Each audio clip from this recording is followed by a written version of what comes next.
Senhoras, senhores, queridas irmãs, queridos irmãos espíritas, jovens, nossos votos cordiais de muita paz. A neurolinguística apresenta uma proposta a respeito da nossa conduta mental e da nossa atividade comportamental, narrando uma história de sabor indiano, graças à qual um jovem vivia inquieto em razão do sofrimento das criaturas humanas. E aos 15 anos, de tal forma a problemática perturbava-o, que ele resolveu perguntar aos familiares qual a razão do sofrimento. E todos foram tomados de espanto, porque não era uma questão pertinente à vida juvenil. Mas ele insistiu com os pais, os avós, e invariavelmente respondiam-lhe: isto não te interessa, e nós não sabemos a razão. De tal forma a questão se tornou obsessivo-compulsiva, que ele resolveu jornadear pelas estradas entre as aldeias, a fim de encontrar alguém que lhe equacionasse a inquietação. Depois de muito caminhar, encontrou um dia um ancião que carregava sobre as costas uma cesta de vime. Parecia muito pesada, porque o ancião arquejava, apresentava-se combalido, e o jovem, percebendo que era o seu momento ideal, acercou-se-lhe e perguntou-lhe: Senhor, você que me parece idoso, e o é, que já deve ter sofrido muito, poderia dizer-me por que razão a criatura humana tanto sofre? O outro voltou-se surpreso, olhou-o com certo desdém e não lhe disse nada. Optou por continuar a marcha. O jovem Kim percebeu que estava diante da futura resposta. Não temendo qualquer reação, disse ao estranho: eu te acompanharei. Serei a tua sombra até o dia que me libertes da interrogação. E esteve ao seu lado. Naquela noite, o Senhor tirou das costas a cesta pesada, abriu-a, olhou dentro, deu um grito, era o espanto e a dor. Fechou-a, preparou um alimento frugal que repartiu com o jovem e adormeceu. No dia seguinte, abriu novamente a cesta, olhou-a contristado, cerrou-a e depois do alimento, depô-la sobre as costas e prosseguiu a viagem. O jovem Kim seguiu em pós e perguntou-lhe qual é o seu nome. Sartebus, respondeu com uma voz cavernosa. E o jovem acompanhou meses a fio. Venceu o inverno, viu chegar a primavera, suportou a canícula veranesca, mas notou que cada dia o ancião parecia mais desgastado. Repetia aquele hábito automaticamente. Antes de dormir, abria a cesta, emitia uma exclamação de dor, cerrava e dormia abraçado. No dia imediato, repetia o mesmo, depunha a cesta sobre as costas e o jovem dizia-lhe: Senhor, dê-me a oportunidade. Eu sou jovem, eu tenho forças, eu posso levá-la. Não, a cesta é minha, o conteúdo é meu. Não lhe cederei aquilo que a mim me pertence. Até um dia que as forças desapareceram e o idoso agora, às portas da morte, em plena agonia, percebeu que deveria passar adiante a chave do mistério e disse ao jovem: A verdadeira sabedoria para libertar-se do sofrimento é evitar o fardo. Este é o meu fardo, que eu carrego diariamente desde quando comecei a pensar. Ele oprime-me, porque cada dia eu vejo o pior e não consigo libertar-me das mazelas que amontoei durante toda a minha vida. E morreu. Kim, apiedado de Sártebos, a quem terminara por estimar, sepultou com dignidade. E assim que pôde, correu precípite na direção da cesta para ver o volume, o fardo de que se constituía, e abriu-a e deu um grito. A cesta estava vazia. Sártebos conduzia as próprias penas. Carregava o fardo dos seus conflitos, a mágoa das suas culpas, a incerteza da sua paz. E era isso que lhe constituía a razão difícil de uma existência amarga.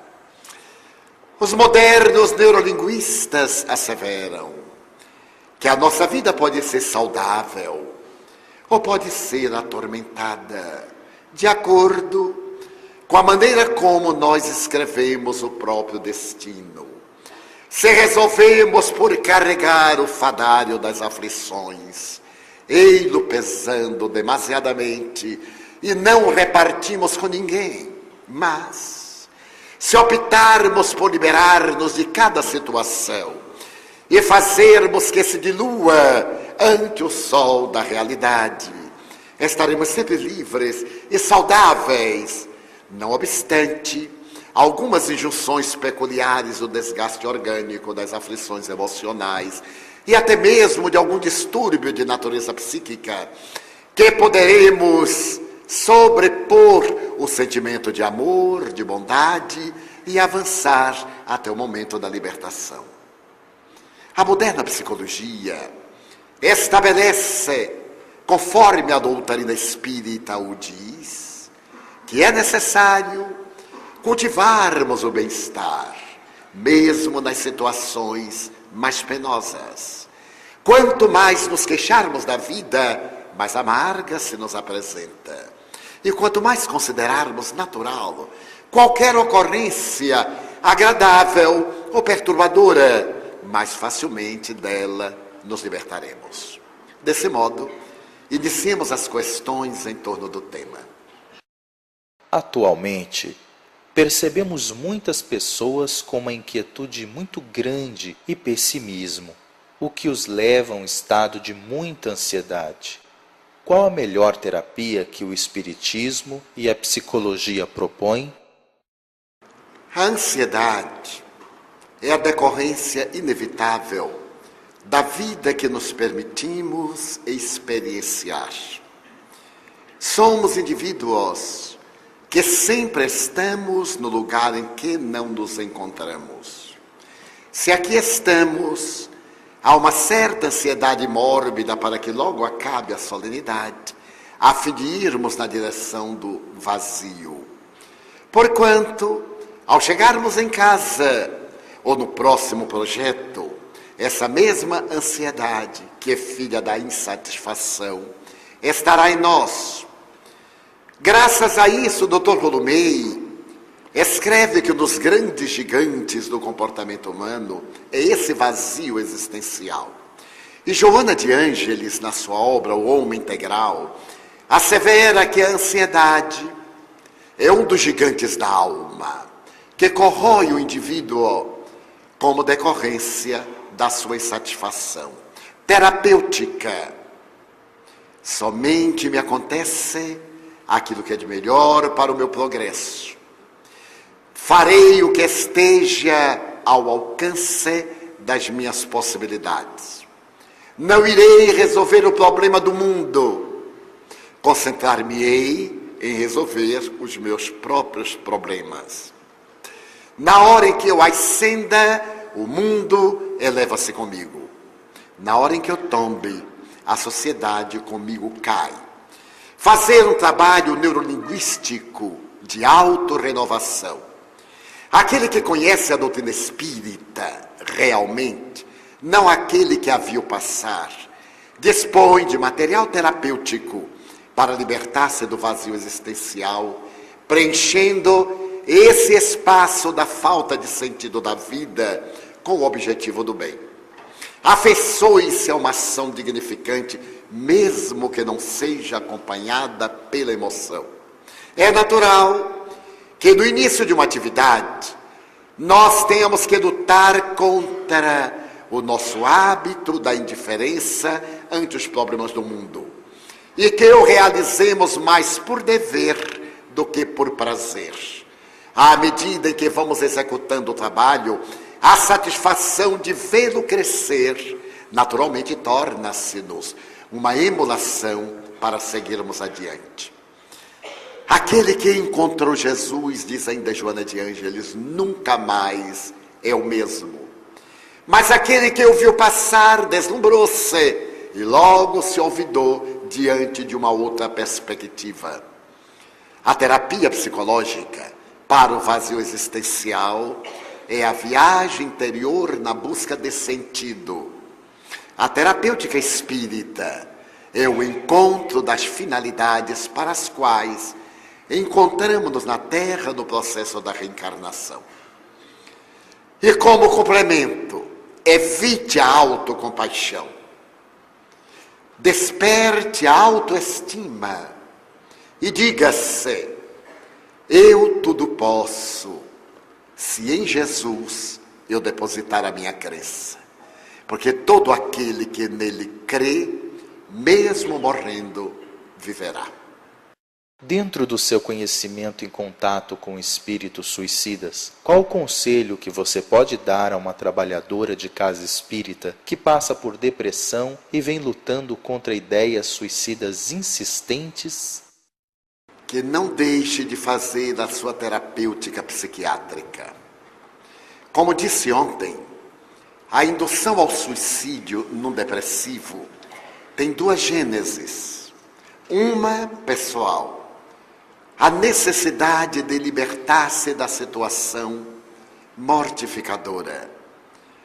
Esta angústia, que é emocional e se torna física, leva o indivíduo à necessidade de apagar a consciência, para poder libertar-se desta aflição indescritível. E como se encontra fragilizado o ser, os seus adversários inspiram para que tome a decisão em um momento de surto, quando a razão está bloqueada. Que fazer? Toda vez que vier a ideia da fuga, sorrir e dizer: para onde eu fugirei? Fugirei para um lugar muito pior. Já que aqui me encontro, permanecerei até o instante da liberdade. E ademais, além de não ter o direito de interromper o fluxo da minha vida orgânica, eu não me posso permitir a ingratidão de ferir profundamente aqueles que me amam, que confiam em mim através da minha deserção do culto dos deveres. Substitua sempre o pensamento perturbador por um otimista e faça, como terapêutica, o uso dos medicamentos da doutrina espírita. A oração. O depressivo tem muita dificuldade. Ore a meia voz. Água fluidificada. Entregue-a ao divino amigo e evoque o poder que ele tem de interpenetrar as moléculas da água com as substâncias saudáveis. Por fim, o passe com certa frequência e deixe-se arrastar pelas mãos da divina providência. Todos nós estamos sujeitos a situações embaraçosas como essas. A depressão é um fenômeno corriqueiro e todos nós periodicamente passamos por estágios depressivos rápidos que não se tornam mórbidos. Mas quando se repetem muito, eles se tornam naturalmente psiquiátricos e nós desequilibramos. Considerando que Deus nos concede a bênção do esquecimento, o que o senhor pode nos dizer das terapias de vidas passadas? Em nosso movimento, qualquer novidade adquire cidadania, porque não somos cidadãos espíritas, somos frequentadores da casa espírita. E normalmente ali estamos à busca de benefícios imediatos, sem nos desejarmos iluminar de dentro para fora. As terapias denominadas de vidas passadas são terapêuticas psicológicas que nada têm a ver com o espiritismo. Graças à reencarnação que os psicoterapeutas detectaram, à interferência dos espíritos em nossas vidas gerando obsessões, temos aí a confirmação experimental das informações paradigmáticas das propostas filosóficas do Espiritismo. E logo procuramos adotá-las como fontes de salvação.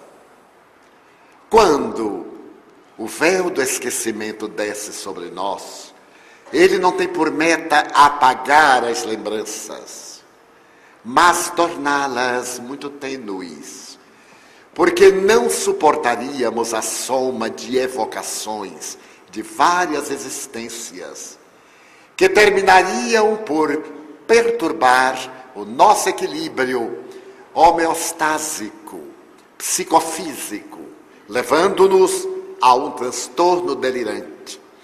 Mas como Deus é amor e naturalmente não deseja que soframos, mas que nos iluminemos, através das ciências médicas, da tecnologia, tem nos proporcionado, graças aos seus missionários, a diminuição das aflições, a ampliação do estágio carnal, as comodidades que nos dão mais dignidade para uma vida honorável. E essas terapêuticas, cromoterapia, cristalterapia, terapia de vidas passadas ou existências passadas, são para que possamos resgatar, não pelas lágrimas, mas pelos sorrisos de bem-fazer.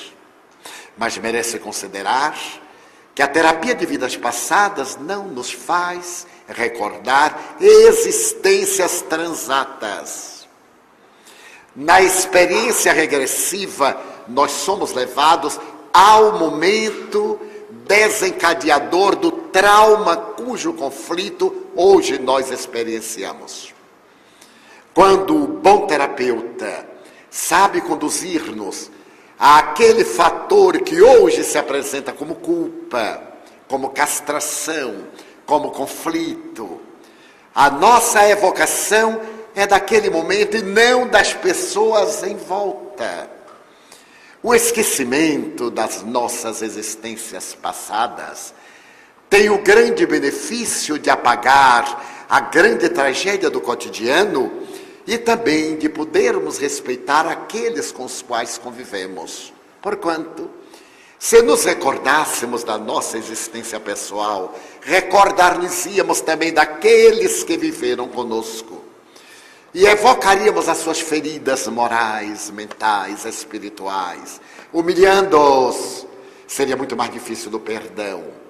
Então a divindade desce um véu. Mas nós temos, através do ressumar de clichês do inconsciente, no déjà vu, no déjà senti, no déjà raconté, na simpatia, na antipatia, numa premonição, numa evocação, através de um sonho, as lembranças que fazem parte do cardápio da nossa existência. A terapia, portanto, regressiva é uma terapêutica como outra qualquer, porém com raízes mais profundas. E não irá equacionar todos os problemas, Não é uma caixa de Pandora que se abrem e saem todas as mazelas, todas as misérias.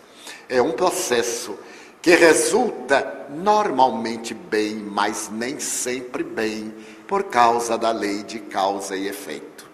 Pois que, do contrário, era somente buscarmos um bom psicoterapeuta e estaríamos livres da carga opressiva que nos induz à reparação. Deveremos, os espiritistas, estar vigilantes para aplaudirmos a ciência que comprova os nossos postulados, mas não trazer os seus métodos para a casa espírita.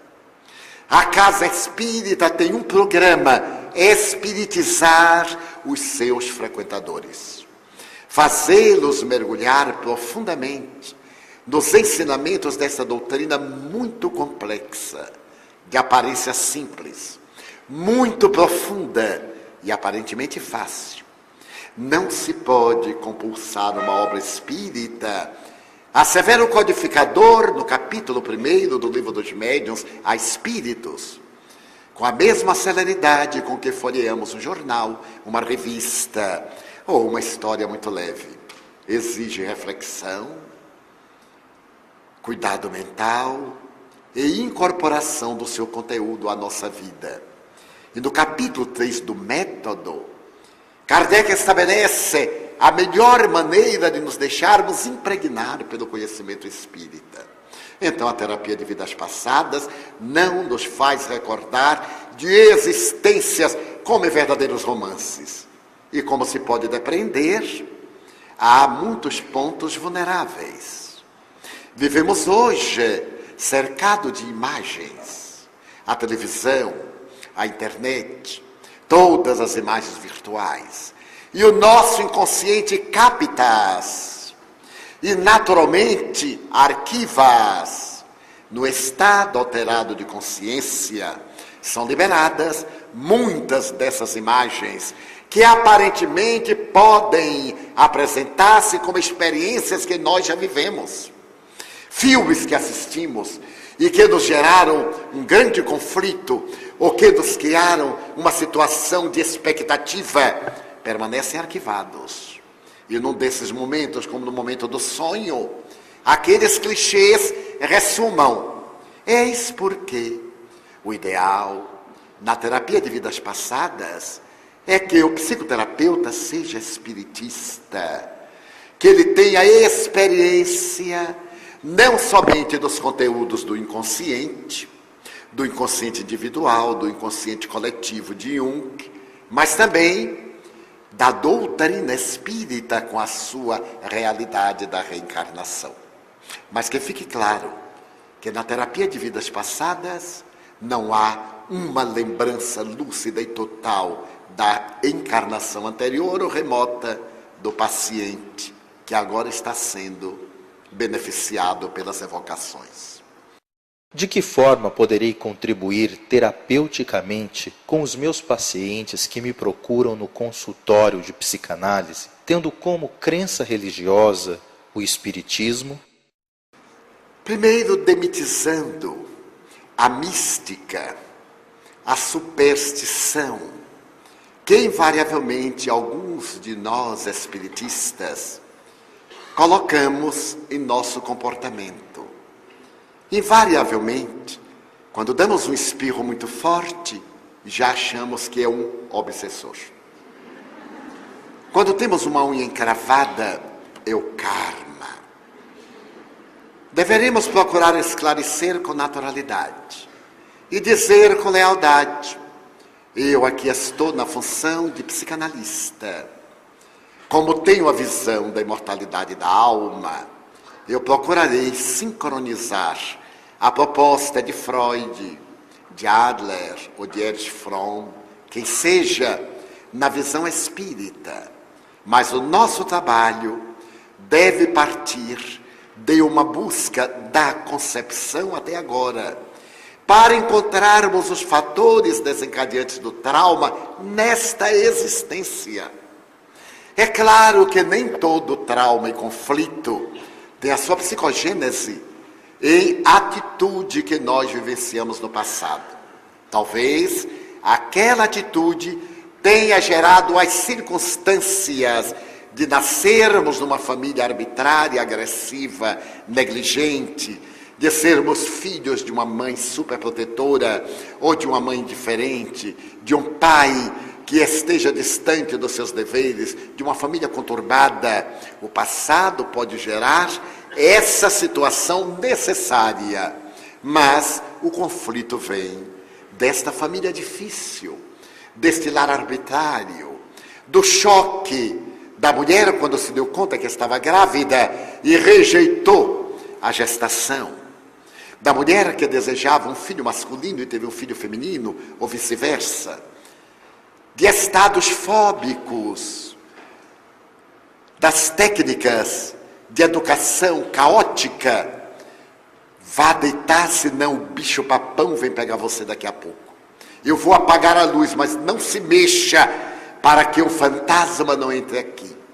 E a criança, naturalmente, vai criar os seus tormentos fóbicos desde essas contribuições nefastas, que a nossa comodidade, ao invés de explicar, intimida, para poder conquistar, não tendo valores pelo amor, submeter pelo temor. Então é muito natural que tenhamos conflitos desta existência. Durante muito tempo, eu carreguei um conflito terrível. Eu não deixava ninguém me abraçar, porque meu pai nunca me abraçou. Sendo ele um homem de mentalidade do século XIX, quando eu ia correndo, meu pai era um homem muito simpático, como filho. Quando eu ia correndo para poder abraçá-lo, ele dizia, não me abrace, porque homem não abraça homem. Eu estancava. E à medida que eu fui crescendo com este conceito falso, eu criei inevitavelmente uma couraça defensiva. Quando alguém me vinha abraçar, eu ficava duro. E queria levantar os braços e não conseguia simplesmente. Ficava com vergonha. Ainda hoje, quando a pessoa me diz, Divaldo, eu quero lhe dar um abraço. Eu digo, dê. A pessoa que quer dar um abraço, não sou eu. Então a pessoa dá um abraço. Abrace-me. É dar aquele abraço.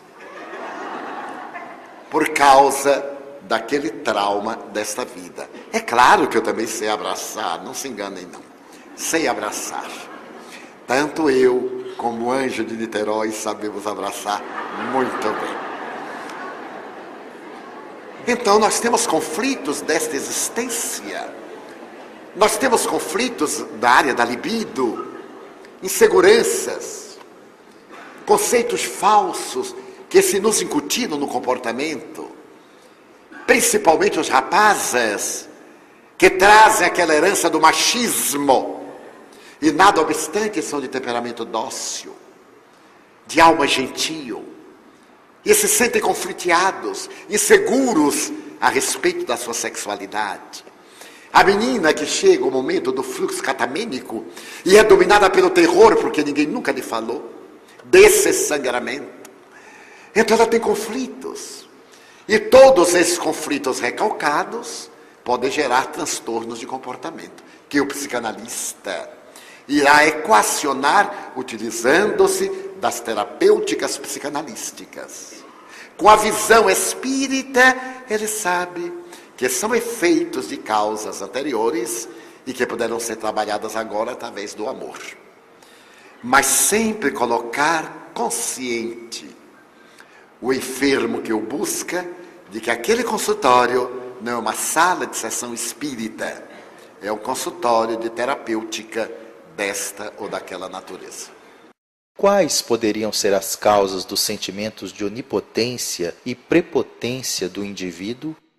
Segundo Adler, a predominância dos nossos instintos agressivos faz que haja inconscientemente em nós uma tendência para a dominação.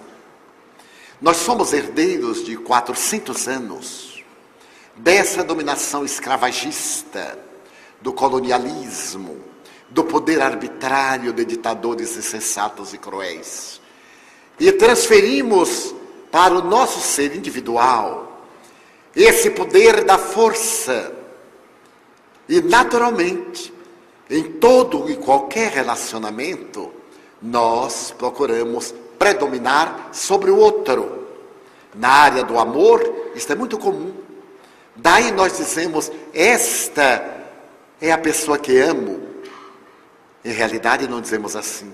Esse ou este é o meu amor. Aí está o nosso atavismo de posse. E como ele é o meu amor, deve submeter-se aos meus caprichos. Sueli colocou aqui muito bem, quando quase cantou a música, na qual falava, eu te amo, e por isso tu me deves amar. Quando a colocação, em realidade, deve ser bem outra. Porque eu te amo, eu te liberto, para que tu sejas feliz. Porque eu te amo, não importa com quem sejas feliz. É natural que se o fores comigo, para mim será muito melhor. Mas eu me sentirei muito feliz se tu fores com quem quer que seja. Há uma obra hoje best-seller, Quem Ama Liberta. Então esse instinto de plenipotência, de dominação, é o do atavismo animal.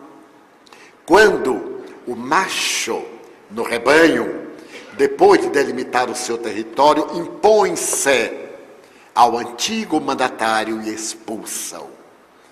É um atavismo que o nosso instinto preserva, mas que a razão lentamente nos ajuda a diluir, a superar.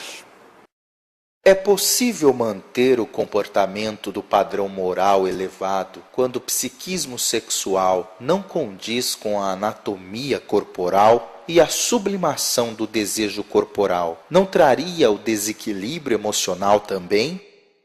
Depende das resistências morais. Eu sou solteiro, sem nenhum conflito, porque disciplinei a mente desde cedo. Criei hábitos, preencho os vazios existenciais com outras motivações. A problemática não é do sexo em si mesmo como departamento orgânico, é da mente. A mente que veio viciada do além tem sede e não se incomoda em que vasilhame vai sorver a água, quer dessedentar-se. A sublimação de maneira nenhuma gera conflito, porque não é uma imposição que nós programamos para o corpo submeter-se. Como o próprio nome diz, é uma transformação de tendências. Mas o apóstolo Paulo já teve a oportunidade de abordar a questão. Se o indivíduo não puder suportar, abrasa-se. Se a situação levar a um transtorno de natureza patológica, procure a melhor terapia, que seja a satisfação dos seus apetites dentro de um nível de honorabilidade. Que seria o nível de honorabilidade? Respeito por si mesmo, não se permitindo descer às situações promíscuas. Respeito pelo parceiro, não se permitindo uma dependência netamente da libido. Respeito ao grupo social, não pretendendo impor a sua orientação sexual como sendo a que todos devem seguir. Porque invariavelmente, quando nós temos determinado tipo de comportamento e o consideramos normal e deve ser natural, desejamos consciente ou inconscientemente que o mundo mude para estar do nosso lado, quando os outros têm também os seus comportamentos e as suas orientações sexuais. Eu diria àqueles que se encontram nessa transição entre as experiências anteriores e a conquista da paz, que preenchendo as suas horas mentais de ação dignificante, terão um grande contributo para cada dia superar a tendência perturbadora, até o momento em que as suas resistências lhe permitam o equilíbrio. No dia quando encontrar o amor, O amor lhe dirá a melhor maneira de comportar-se. O amor e não a paixão. O amor e não o desejo. O desejo tem a rapidez do combustível que vai queimado nas labaredas da ansiedade. O sentimento é o estado de plenificação que dura quando passa o apetite. Normalmente eu coloco a questão nos seguintes termos. A pessoa é casada, o homem, e apresenta-se-lhe um câncer prostático. Faz uma cirurgia radical. A partir deste momento, muda-se-lhe a reação orgânica. Como estava ele exercitado na função sexual do intercurso, e agora esse intercurso, por razões ponderáveis dos hormônios, já não pode acontecer. O que fazer? Enlouquecer? Há milhões de indivíduos nessa situação. A mulher que fica viúva, ou o homem, como comportar-se? É uma questão de hábito mental. Também nós outros, aqueles que estamos solteiros, que optaram pela postura eunuco. Naturalmente, se criarmos hábitos saudáveis na mente e evitarmos os clichês perniciosos que agora tanto procuram perturbar a sociedade, que é uma sociedade sexual, não é uma sociedade emocional, facilmente irá transubstanciando os apetites, irá sublimando as tendências, e se ele é portador de mediunidade, ainda mais, transformará as suas energias sexuais em potências energéticas para o desempenho da mediunidade, ou da arte. É um Michelangelo, é um Leonardo da Vinci, é um Beethoven, é um Keats, qualquer um, é um grande filósofo, um Kant. Podemos canalizar as energias. O que não devemos é bloqueá-las, implodi-las, mas canalizá-las. O organismo é um laboratório comandado pela mente. Se a mente canaliza energia, vem o desgaste. E quando por acaso elas ainda se apresentam com alta potência, nos sonos e nos sonhos, são eliminadas nos denominados sonhos freudianos. Então a questão está toda dentro das forças morais do indivíduo, que deve naturalmente evitar reincidir nos gravames dos quais procede, não piorando a sua situação. Se somos o que pensamos, o que fazer quando pensamos de um jeito, falamos de outro e ainda agimos de outro modo? Internamento psiquiátrico.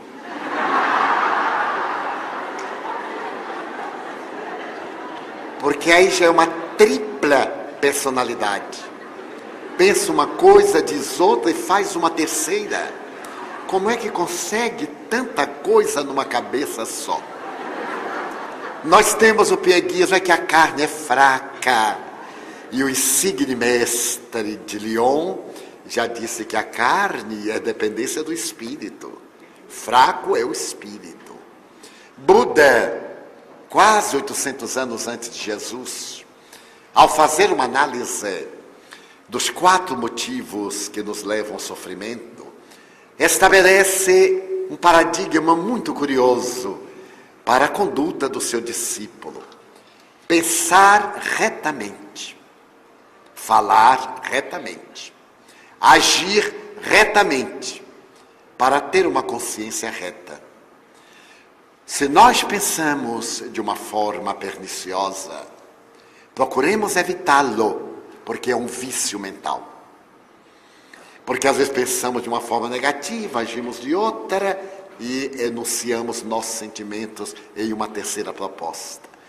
Mas se nós pensamos bem e não conseguimos expender de maneira saudável os pensamentos, esforcemos-nos. Nada de bengalas psicologicamente do coitadinho. Ah, mas eu não consigo. Eu não quero. Porque tudo quanto queremos, com esforço, podemos realizar. Mas quando chega na hora de agir, eu sigo a minha tendência. Segue a má inclinação, que deve ser corrigida, dando lugar a uma tendência positiva. Ficou quase parabólica a lição de Emmanuel Chico Xavier, a lição da água na boca. Quando alguém te desafiar, coloca a água na boca e conta até 10. Se a água esquentar, coloca outra, agora gelada, e conta até 10. Equivale dizer, não reajas, procura agir. Se nós estamos sendo vítimas de um conflito dessa natureza, que nos torna pusilânimes, levianos e sensatos, porque pensamos uma coisa, dizemos outra e agimos de maneira diferente, estamos necessitando de um aconselhamento psicológico. Porque é o nosso espírito muito aturdido, é a nossa ansiedade comportamental que ainda não encontrou a linha direcional do bem proceder. Então vale a pena uma terapia psicológica para ajustarmos o self que somos nos padrões do ego em que estamos. Sabe-se que o estudo do ser psíquico é muito recente e que a ciência da psicologia, apesar dos avanços, ainda não penetrou nem 1% do psiquismo humano, especialmente por desconsiderar o espírito ou a energia pensante. Porém, nota-se que alguns adeptos do espiritismo correm para cursar psicologia e se apresentam nos centros espíritas como aptos da tarefa do diálogo fraterno. Todavia, na maioria das vezes, não conhecem com maior profundidade a doutrina espírita e que apresenta o maior tratado da psique humana. Gostaria que fosse comentada essa questão. Um bom psicoterapeuta está equipado de recursos e de processos que podem ajudar a criatura humana. Mas se ele não tem o conhecimento da doutrina espírita, ele não está equipado para o atendimento fraterno na casa espírita. Ele deverá primeiro enfronhar-se dos conteúdos espíritas para ir além dos paradigmas da psicologia convencional e entender, além da psique humana, o ser integral, o espírito, que é o arquiteto do seu próprio destino. Muitas vezes em nossa casa, amigos que vêm por primeira, segunda vez, dizem-me, eu sou psicólogo, gostaria de atender, gostaria de ajudar no atendimento fraterno. Eu digo, então, faça conosco o ESDE, o estudo sistematizado da doutrina espírita. Não, mas eu já tenho uma ideia. E eu digo, imperfeita. Não basta ter uma ideia a respeito de uma coisa, é necessário conhecê-la para poder aplicá-la convenientemente. Mas eu estou acostumado a tratar no meu consultório, mas aqui não é um consultório. Aqui é um lugar diferente, que tem por meta encaminhar o indivíduo para a libertação dos seus conflitos profundos, mediante as terapêuticas da doutrina espírita. Nós, os espíritas, entusiasmamos-nos com muita facilidade com aqueles indivíduos bem rotulados, que sejam falantes e que digam coisas que nós não entendemos. Eu nunca me esquecerei que há muitos anos eu cheguei a uma cidade e uma senhora me disse, uma senhora modesta, irmão Divaldo, eu adoro ouvir o senhor falar. Para mim o senhor é o maior orador do mundo. Eu achei que ela não exagerou, é claro. E então eu deveria ficar calado, mas não sei por que eu não fico. Ele disse, mas por quê? Porque o senhor faz... Agora aquele... O irmão, quando começa a falar, eu durmo até quando o povo bate palma. Porque aquela coisa me adormece. Os outros não. Eu durmo, eu acordo, eu durmo, eu acordo. E até ela gostava de mim porque eu era gritador da 9ª Sinfonia de Beethoven. E ela dormia. Eu fiquei tão desmoralizado e me perguntei como é que ela consegue dormir. Mas isso foi no início. Bom, comecei a palestra e súbito eu olhei, ela estava arriada, daquela pessoa que dorme rindo, ela estava rindo e dormindo. Eu ainda aumentei o volume, tive assim umas crises e ela tranquila. Quando eu terminei de bater palma, ela ajeitou e agradeceu a noite de sono, eu era sonífero. Quando ela veio, oh irmão, sempre que o senhor vier aqui, me avise. Ainda me deu essa incumbência de eu anotar toda vez que eu tivesse que ir lá, avisá-la, para que ela pudesse ter a sua hora, seus 70 minutos de repouso. E ficamos amigos. Um dia eu disse-lhe, a senhora vem às reuniões para ouvir o quê? Eu venho para descansar, minha vida é muito laboriosa. Quando eu sento assim e os guias estão naquele clima bom, eu durmo e me refaço.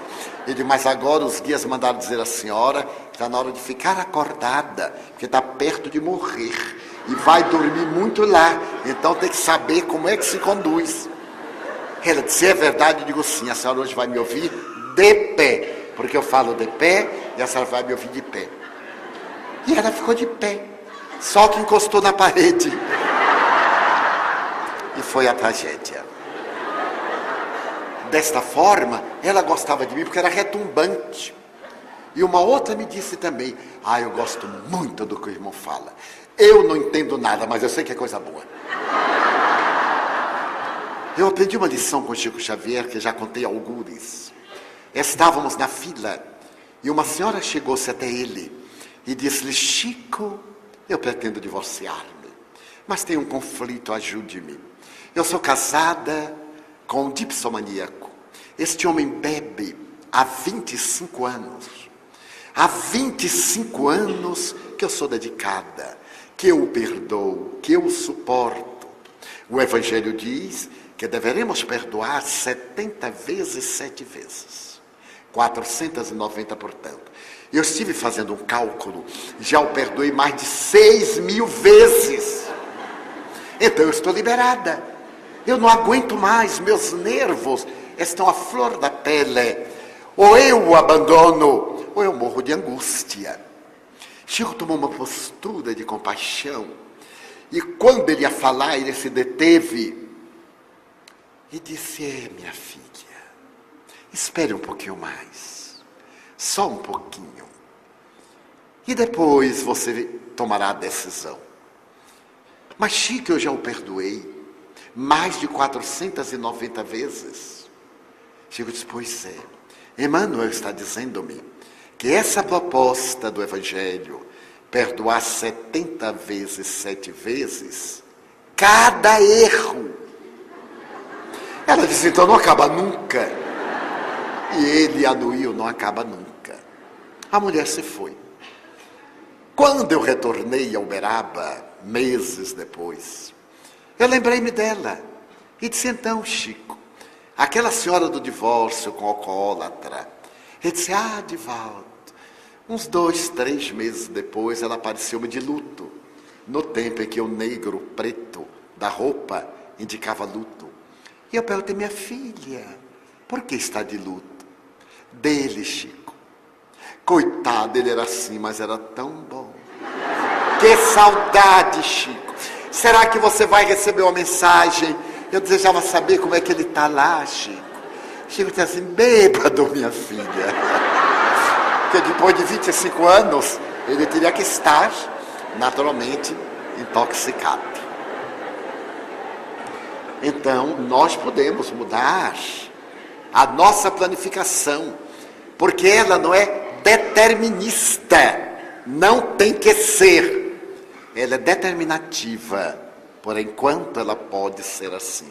Mas o nosso livre-arbítrio altera, que nós alteremos sempre para melhor. Nós havíamos reservado esses minutos finais para o encerramento não só do seminário, mas também das considerações, já que teríamos uma palestra que me parece não se justificar na hora do encerramento das atividades. Assim então, anteciparemos em um espaço menor, para que os senhores não tenham indigestão de tanto discurso, de tanto seminário, e possam sair daqui com aquilo que o vulgo chama o gostinho de quero mais. E vou explicar por quê. Certa feita, o tenor principal da Ópera de Nova York, que é financiada pela prefeitura, recebeu do seu maestro a seguinte proposta: fulano, eu gostaria de sugerir-lhe a aposentadoria. E o artista olhou com certo descaso e disse: mas como? Aposentar-me já? O que irão dizer os meus fãs? Ah, sim. É melhor que os fãs digam ou perguntem: mas ele já se aposentou? A exclamarem: ele ainda não se aposentou. Então é sabedoria deixar um gosto de eu quero mais. E como nós tivemos dias formosos e iluminativos, eu gostaria de concluir a nossa etapa e pedir licença para a abrangência dos temas dos nossos irmãos, que embora eu não tenha ouvido a todos, mas escutei nos debates, nos diálogos, alguns ângulos das suas apresentações, eu gostaria de, neste elan entre a ciência e a religião, demonstrar como o Espiritismo é realmente uma ciência que caminha ao lado da ciência convencional, mas vai muito além, porque remonta às causas. Em nossa abordagem de ontem, referimos-nos à psicologia transpessoal, confirmando alguns dos paradigmas do Espiritismo, e a física quântica, quando conseguiu detectar a energia, como muito bem escreve Fritjof Capra em O Tal da Física, nesse momento que fez a física quântica, encontrar um mundo de energia, e como o espírito é o princípio inteligente, a energia pensante do universo, a física quântica veio, por uma outra forma, confirmar os postulados da doutrina espírita, mas também a biologia molecular, as doutrinas agora da comunicação virtual, a possibilidade de mandar as imagens, os sons, de mandar até odores, faxes, que saem nos outros aparelhos, entrando de um lado e saindo por outro, com tal celeridade, graças aos inventos e engenhos da tecnologia avançada, da cibernética. Então, gostaria de recordar-me que logo depois das admiráveis experiências de Daniel Goleman, encontrando a inteligência emocional e abrindo o elenco da inteligência intelectiva para aquela outra que é de grande relevância, por referir-se à nossa emotividade, podendo ser trabalhada pedagogicamente na área da educação, desde cedo, para formar indivíduos harmonicamente estabelecidos, e não somente intelectualizados e não moralizados. Por volta de 1992, na Universidade da Califórnia, em Los Angeles, realizando experiências de eletroencefalograma com topografia, com emissão de pósitrons, em pacientes voluntários, o Dr. Michael Persinger, neurofisiologista, conseguiu perceber que entre os lobos frontais há uma área muito delicada do cérebro que emite uma suave claridade. Fascinado com essa reação fisiológica, o Dr. Persinger convidou o neurocientista Vilayanu Ramachandran para que acompanhasse as suas experiências. E o Dr. Ramachandran ficou ainda mais fascinado quando, observando aquela luminescência, eventualmente disse: "Ó Brahma", e a luminescência tornou-se muito mais potencializada. Sendo ele um emérito investigador, deu-se conta que ao enunciar a palavra Deus no seu idioma, o paciente reagira fisiologicamente com uma potencialidade de energia muito maior. Ele repetiu, oh my God. E a luminescência voltou a tornar-se potencializada. Repetiu o nome de Krishna, de Jesus, de Maomé. E à medida que se referia a esses vultos missionários do amor, sob a tutela do mestre Galileu, havia sempre uma potencialização da luminescência. E ele optou por denominar essa área ponto de Deus, que Persinger havia cognominado um ponto de luz no cérebro humano. Mas esse ponto de luz, ou ponto de Deus, que seria? Seria uma reação eletroquímica dos neurônios cerebrais? Teria a ver com algo de maior profundidade? Isso seria equacionado mais tarde por uma física quântica, professora da mesma doutrina, na Universidade de Oxford, na Inglaterra, a doutora Dana Zohar. Ela era psicóloga e também havia se doutorado em física quântica. E pela sua capacidade de penetrar nesta nobre ciência, conseguiu tornar-se professora dessa doutrina em uma das 10 maiores universidades do mundo. A doutora Zohar atravessava um período de cepticismo.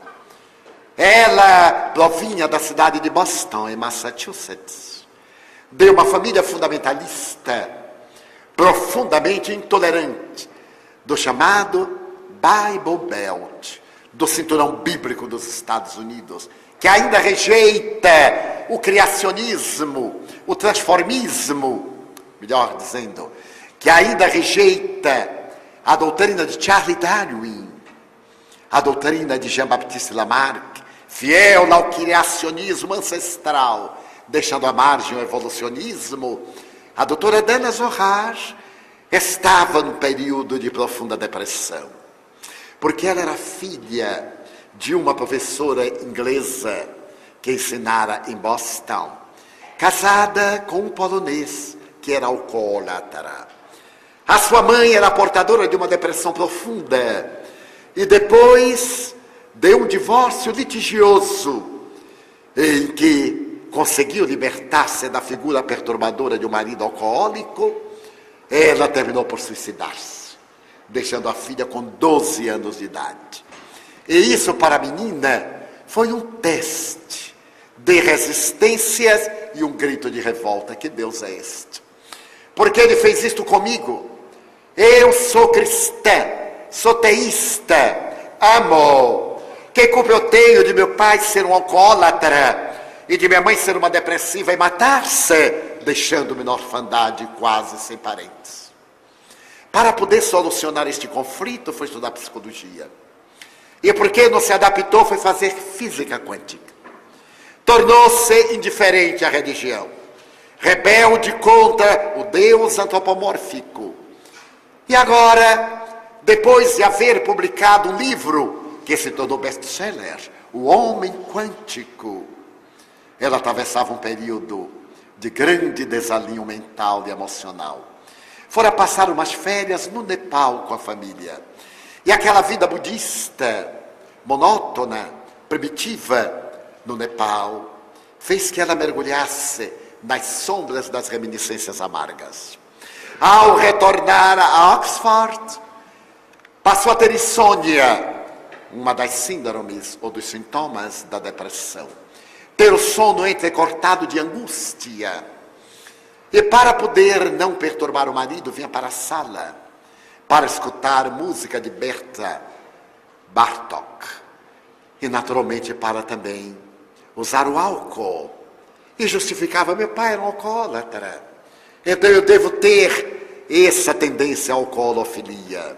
Minha mãe era uma depressiva, eu estou daquela marca dos 30% de descendentes de depressivo que herdam a marca da melancolia. E chegou a um estado quase de suicídio. Somente não se matou porque recordou-se que era mãe de 2 filhas. E lembrou-se que ia transmitir para as filhas a mesma desgraça que sua mãe lhe transmitira. Como houvera recebido uma proposta com a editora para escrever um outro livro e receber antecipada uma soma vultosa, pressionada agora pelos editores, ela resolveu sair da depressão, procurando um colega psiquiatra, fazendo psicoterapia, e quando estava clareando o dia psicológico para ela, chegou-lhe a notícia das experiências em Los Angeles. Ela resolveu vir acompanhar o trabalho de Michael Persinger e de Vilayanu Ramachandran. Aprofundando a sonda nessa área, ela percebeu que havia aí aquilo que os indianos denominavam a flor de lótus de mil pétalas, tradição também chinesa. Nós temos nesta área uma espécie de coroa, um fluxo de energia que nos vincula à divindade. Um chakra coronário, dizia o budismo. O espírito estaria imantado ao corpo, conforme a tradição indiana, budista, teosofista, através desses 7 fulcros, ou rodas fundamentais de energia, sendo que a mais importante seria a área coronária. Será que essa luminescência não viria desse campo de energia que aí detinha o espírito, ou abria o campo, conforme Moisés e Miguel Ângelo, para a inspiração divina? E Dana Zohar, de experiência em experiência com seus amigos, constatou que o cérebro não produzia o pensamento. Ele era somente o veículo de decodificação. Ela constatou que este era um dos pontos de fixação do espírito à matéria. Sede, entre aspas. Deu por definitivo, porque não poderia demonstrar em laboratório. Mas a sede da encarnação do espírito, que modelava o corpo de acordo com o veículo intermediário. E escreveu que nós, além da inteligência intelectiva, da inteligência emotiva, temos uma inteligência espiritual. Nós somos seres espirituais. E foi a pioneira da tese, lançando um livro com esse mesmo título, Inteligência Espiritual. O que é esse? O quociente espiritual do indivíduo. Ela fez em inglês. E ao ser traduzido para o português, para evitar dois QEs, quociente emocional, quociente espiritual, o último passou a ser QS de spiritual, em inglês. A obra da doutora Dana Zohar comoveu o mundo, porque ela procurou demonstrar que somos um espírito em várias etapas reencarnacionistas, buscando a plenitude, a integração na consciência cósmica. Era mais um elo da ciência com a religião. Outros que houveram antecipado as experiências regressivas, como aconteceu no Canadá, em Montreal, na Universidade McGill, quando 2 psiquiatras, Joel Wheaton e Joe Fisher, realizando experiências em mais de 4.000 pacientes, com caráter regressivo, para tentar encontrar a psicogênese dos transtornos de comportamento. Identificaram a vida antes da vida. Porém, algo mais admirável, a vida entre vidas. Aqueles que realizaram as viagens regressivas sempre conduziram seus pacientes ao momento tumultuoso do trauma, ao momento do conflito. Mas os 2 canadenses conseguiram fazer que os seus pacientes entrassem nesse mundo que Allan Kardec chama da erraticidade, nesse mundo espiritual. E que esse mundo espiritual é pulsante, é vivo, é atuante, é causal. Tudo aquilo que nós temos na Terra, temos lá. Mas nem tudo que temos lá, temos na Terra. Este é o mundo efeito, plasmado de maneira imperfeita, daquele campo de energia no qual nós vivemos por definitivo e onde nos movimentamos. Também conseguiram constatar que existem o céu e o inferno de consciência, e que aqueles que retornam à pátria não são julgados pelos tribunais da tradição bíblica. Muitas vezes são avaliados por aqueles espíritos mentores que se encarregaram de patrocinar a sua experiência carnal.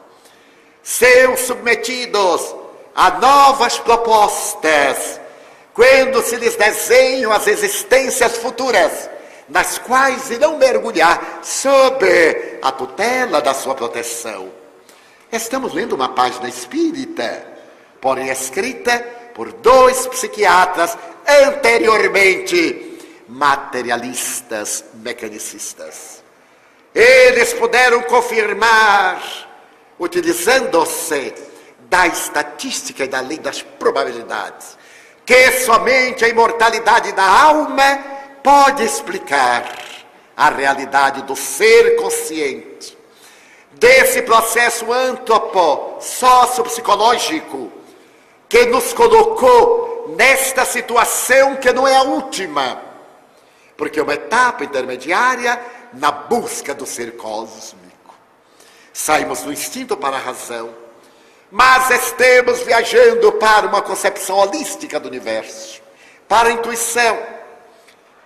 E apresentam no seu livro Vida entre Vidas a prova documental de laboratório daquilo que a doutrina espírita, desde a publicação do Livro dos Espíritos, há 145 anos, 148 anos, havia já colocado ao alcance da nossa inteligência. Eis aí estabelecida a ponte entre ciência e religião. Porém, aquilo que mais me fascinou na obra dos 2 eméritos psiquiatras é a sua postura moral, semelhante à de Allan Kardec. Não adianta conhecer isso se o indivíduo não tiver uma conduta compatível para o seu processo de evolução. Da mesma forma como na Terra temos providências previdenciárias, pensamos no futuro, estabelecemos os recursos para a aposentadoria, para as horas amargas, também deveremos ter a previdência do nosso futuro espiritual através das boas ações, através dos pensamentos corretos que nos induzem a atitudes retas. Porque sem essa conclusão ético-moral que eles restauram e a doutrina espírita apresenta de maneira paradigmática, do que adiantaria saber que a vida continua, se isso não nos torna mais felizes nem mais venturosos? Então exalta-se a figura do amor, desse amor que é a alma da vida, esse amor que é Deus, como definiu João. Deus é amor. E Joana de Ângeles, o amor é a alma de Deus, e Deus é a alma do amor. Então vivemos um momento em que amar é o nosso grande desafio. Amar sem a pretensão de ser amado. Entender o próximo, dar-lhe um voto de confiança, mesmo que ele não mereça. Conferir-lhe a oportunidade da sua redenção, através da reparação do mal que lhe é imposta pela lei do progresso. Convidá-lo para que assuma a sua identidade de espírito imortal, sairmos do casulo da timidez e avançarmos na construção de um mundo melhor. O Espiritismo é a grande alavanca do progresso. E por muito nos amarmos, todos saberão que somos seus discípulos. É claro que o verbo amar está muito surrado Perdeu até mesmo o seu conteúdo profundo de filosofia e de ética moral. Vamos fazer amor. Os cães também fazem sexo, mas não se amam. A velha tradição dos hippies. Digamos não à guerra, façamos o amor, que durante muito tempo passou como sendo de autoria deles. E é de Platão. Quando Atenas estava ameaçada por Esparta e a guerra era iminente, o célebre discípulo de Sócrates disse: não façamos a guerra, façamos o amor. Mas era o amor fraternal, não era o intercurso sexual. Fazer sexo é uma coisa, fazer amor é outra muito profunda. Pode-se agir sexualmente com amor, invariavelmente sem ele, por isso é tão frustrante. Veio agora o amor com um significado muito mais profundo, propondo-nos um grande desapego. Eu gostaria de deixar como mensagem uma página que li por volta de 1960, 62 e que me impressionou até hoje. Trata-se de uma história peculiar do cotidiano norte-americano, portanto, o cotidiano do mundo. Quando um casal que vivia numa pequena cidade em Massachusetts comprara a sua casa e agora tinha vários compromissos a resgatar. Deveria pagar a penhora de todos os seus bens, ter uma vida de classe média, equilibrada. Havia terminado a guerra antes, o Japão estava em reconstrução, isso foi, portanto, nos anos de 1952, 1954, quando ele, o senhor Taylor, disse à esposa Nancy: tive uma proposta extraordinária, passar um ano no Japão, irei amealhar uma fortuna, e quando retornar, pagaremos a casa, teremos uma vida regalada e a nossa velhice, a nossa aposentadoria asseguradas. Será um ano. Você suportaria esperar-me por um ano? Seria fiel? Ela diz: mas será tão dolorido. Um ano por causa do dinheiro. Ele diz: mas o dinheiro nos vai libertar de tantos conflitos. Eu já sou um homem de quase 50 anos. Você está próximo dos 50. Um ano é rápido. E logo depois teremos toda a maturidade e velhice para desfrutar. Ela anuiu. Ele viajou ao Japão e escrevia semanalmente. Mandava cartões. O telefonema internacional era mais raro, mas ele conseguia com as tropas de ocupação. Quando estava por terminar o período, ele mandou dizer: recebi uma proposta de renovação do contrato por mais 3 meses. Irei coroar as nossas economias com uma comodidade mais ampla. Você poderá esperar 3 meses. Quem esperou 3 anos, espera 3 meses. Ela não tinha outra alternativa. Porém, notou que a correspondência diminuía. E porque diminuía, preocupou-se. Ao fim de 3 meses, ela recebeu uma carta. É a única maneira que eu tenho de lhe dizer o que aconteceu. Perdoe-me se ela é muito grosseira. Pediu divórcio no México, por procuração. Estamos divorciados, porque um ano é muito tempo. E eu me apaixonei por uma colaboradora da limpeza do nosso apartamento, uma japonesa de nome Aiko, e casei-me com ela. Você é capaz de me perdoar? Ela ficou desolada. Como Taylor pôde fazer isto? Casar-se, divorciar-se sem consultá-la. Que motivo ele teria apresentado? Talvez a distância, a imposição do trabalho. Uma dor terrível por pouco não a fulminou. Depois que ela conseguiu digerir, ela escreveu-lhe, ainda magoada: eu tentarei, se não o perdoar, pelo menos desculpá-lo.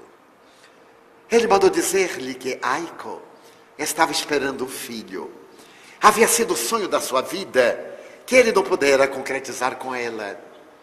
E quando nasceu, Ele mandou dizer-lhe que era uma menina e que havia colocado o seu nome em homenagem a ela, porque a amava, mas eram as circunstâncias e ela se sentiu ainda mais frustrada.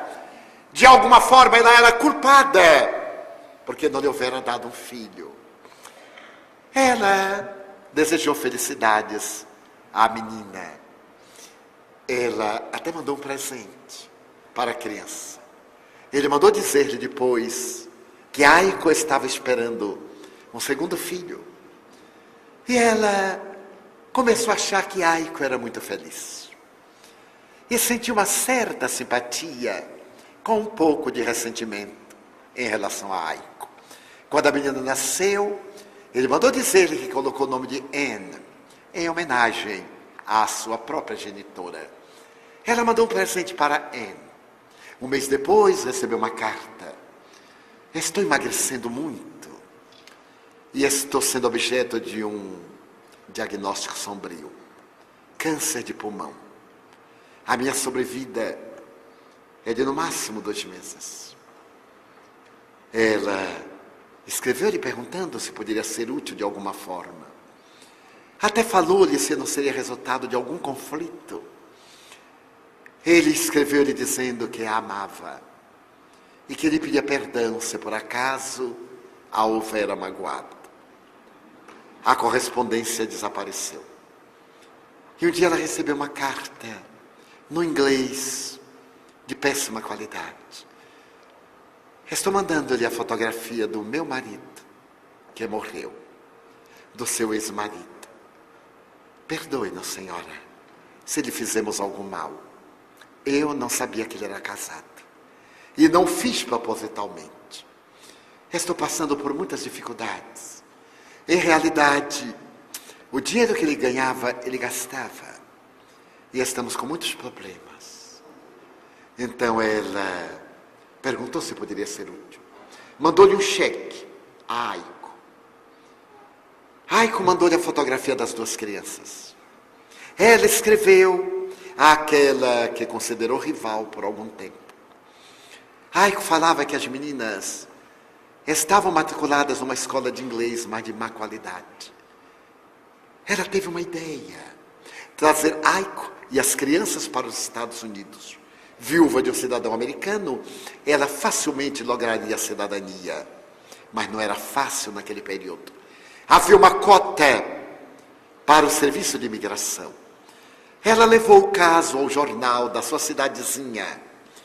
O editor achou a história muito interessante e fez um movimento através de assinaturas. Abaixo assinados avolumaram-se. E alguém sugeriu que ela mandasse buscar as crianças para educá-las nos Estados Unidos, já que a mãe não seria permitido imediatamente imigrar. A mãe falou-lhe que era tudo que tinha, eram suas 2 filhas. Como renunciar a esse tesouro? E ela lhe disse: não é uma renúncia, é uma preparação para o futuro. As meninas, se forem educadas em um colégio americano, se tiverem cidadania americana, estarão naturalmente com o futuro garantido e poderão buscar a mãe, já que elas são cidadãs americanas. A Aiko aqueceu. E quando ela foi ao aeroporto Kennedy para receber as meninas, ficou sensibilizada de ver aquelas 2 crianças orientais que ali mesmo no aeroporto, com todo respeito, saudaram-na e disseram-lhe: mamãe, falavam com dificuldade o inglês, nos dizem que a senhora é a nossa mãe número 2. Ela ficou muito tocada. Levou as meninas para a sua ampla casa. Ela havia comprado com grande economia uma casa enorme desde que o marido viajara. Guardou todos os seus cheques para poder pagar o grande empréstimo bancário. 2 anos depois, o Departamento de Imigração permitiu que Aiko viesse morar na América. A convite dela, que iria financiar a sua vida, que se responsabilizava pela sua vida financeira. E ela foi com as 2 meninas ao aeroporto Kennedy. Levava sentimentos contraditórios. Como será ela? a mulher que roubou o homem a quem eu amava. Como será que eu vou me comportar diante dela? Será que eu terei mágoa? Eu convidei-a para morar em minha casa, num apartamento conjugado. Mas sempre me lembrarei que ela recebeu as carícias de meu marido. E quando estava nesse conflito, ocorreu-lhe uma ideia. Se eu, que sou americana, se eu que a convidei estou neste conflito, como virá ela? Que não fala o idioma, que não tem nenhuma reserva econômica financeira. Como estará ela? Então viu saltar uma meninota quase, de pequena estatura, olhos amendoados.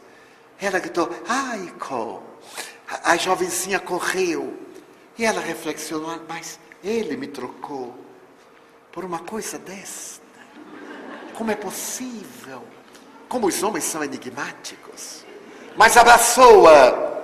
Aiko chorava, tremia de emoção. Ela levou-a para sua casa com as crianças. De imediato, matriculou-a numa escola para estrangeiros aprenderem o inglês. A seguir, conseguiu um trabalho para Aiko. Tornou-se, sim, a mãe número 2 das crianças. Ora bem, a mãe emocional de Aiko, que não tinha ninguém nos Estados Unidos. Agora já estava mais idosa e percebeu que ia morrer. Então, no seu testamento, ela legou tudo quanto havia amealhado a Aiko e as suas 2 filhas. E terminou o testamento com esta frase: Deus tomou-me um amor. Eu relutei, mas terminei por ceder. E Ele, misericordiosamente, ofereceu-me 3 amores que enriquecem a minha vida. Você seria capaz de amar assim? Cada um de nós deve para casa essa interrogação. Será que um dia seremos capazes de amar assim? Sob a luminosidade inapagável do Evangelho de Jesus? Ao encerrarmos a nossa atividade neste momento, pedimos a Deus que abençoe os queridos companheiros que se fizeram instrumento da mensagem libertadora. Que abençoe a todos aqueles que viveram dias especiais, antecipando as horas do reino dos céus. De minha parte, desejo agradecer aos promotores do 3º Congresso Espírita de Mato Grosso pela deferência de me convidarem a fim de participar destes momentos de júbilo. Por tudo e a todos, muito obrigado.